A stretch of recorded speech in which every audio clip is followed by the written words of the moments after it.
Now, Jeff, which, if not all of these, would you like to take advantage of today? I really appreciate the offer. I think I'm just going to go it on my own and keep payment right exactly where it's at the 505 a month. That's where we really need to be. Okay. And I understand, Jeff, if you don't see the value in the products and services we have to offer, I most certainly wouldn't expect you to take advantage of those. Is that fair? Yeah. Now, I looked at your file, and based on the amount of time that you're driving, you're putting a lot of miles on. You're putting some miles on this bad boy. And I got to tell you, I think that makes you a great candidate for a vehicle service agreement. Share with me your concerns for taking advantage of that product. Troy, I think our issue is really budget more than anything else. We came in thinking about a payment of $400 a month, and we bumped up to $500 to get the car that my wife really is interested in. So that was a pretty big change from what we originally budgeted. Okay. And just really worried about going over that amount. Jeff, is it okay if I take some notes? Yeah, please. Yeah, okay. Sure. So when you say you're worried about going over that budget amount, we're kind of tight in our budget. Anything kind of over and above that 505 a month could put strain on your budget. Yeah, absolutely. Okay. And what was it that got you from the 400 to the 500? Did we get more car? Yeah, we moved up from a base model up to the top of the line, navigation and all that stuff, and it made sense for what we needed. We just really kind of underplanned. Did you make your wife happy? Let's hope so. Because that's a good start. I got to tell you, that's a good place to start. Is there anything else other than that budget concern for you guys? No, that's our biggest constriction. Okay. Let me make sure I capture that correctly. It's really that moving from 4 to 505 was an increase over what you had budgeted. Right now you're worried about the strain that might put on your budget on a monthly basis. That's really your biggest concern when it comes to the vehicle service agreement. Did I capture that correctly? Yeah. Did I miss anything? No. Great. Let's chat about that for a second. I read a study recently from the Associated Press, and this just came from a few years back. And basically what they said is that more than 2/3 of people in the United States would have a hard time coming up with $1,000 in the event of a crisis situation. So if you had a repair on the vehicle or you had something happen to your home or in that type of situation, 2/3 of people in this country couldn't come up with $1,000.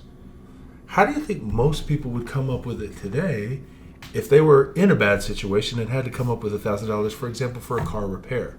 I would assume they might have to either borrow it somewhere or maybe they have space on their credit card for it. And that's what we see in a lot of cases is they're either trying to borrow it from family and friends or they're putting it on a credit card, and those credit cards tend to carry higher interest rates. Any idea what the average interest rate on a credit card is today?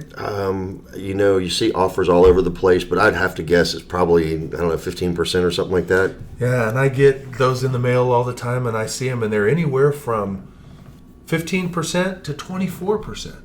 But the average tends to be right around 16%. So if that person did have a repair at $1,000, and they had a credit card with a 16% interest rate, and they had to put that repair on it, so now they've got $1,160 that's on that credit card. Now let's assume for a second that they couldn't pay that off, because most people can't. If they can't afford the $1,000, paying off that $1,000 the next month probably isn't going to happen. Right. Chances are they're going to carry that for a little while. How many months do you think they'd have to carry it before they actually paid it off? Based upon the way credit cards typically work, probably till they're 99. And that's but maybe a year or so, say. Yeah. Some folks say it does take a lot longer if you're only paying minimum payments, and hopefully we wouldn't be in that situation. But if you just took that amount, divided it by 12 months, that would be an additional $96.67 a month. If you had to pay an additional $96 a month, would that put a strain on you guys' budget? Yeah, because now we're over $600 a month on the car. But it would be for short term, though, Troy. Would be for a shorter term, but in that year period of time, paying that additional almost $100 could put a significant strain on your budget.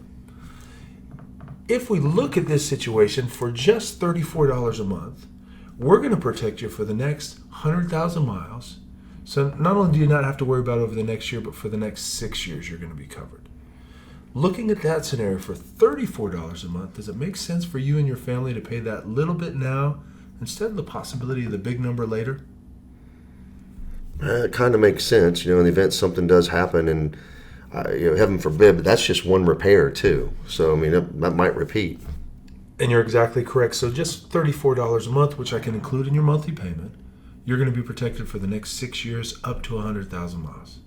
Does that make sense for you and your family? Yeah, it stretches us, but let's go ahead and do that because I'd rather deal with that now than having to deal with the repair if it pops up. And I think that's a great decision on your part. Protect your financial well-being. I'll get the paperwork put together. We'll get you down the road killing bugs.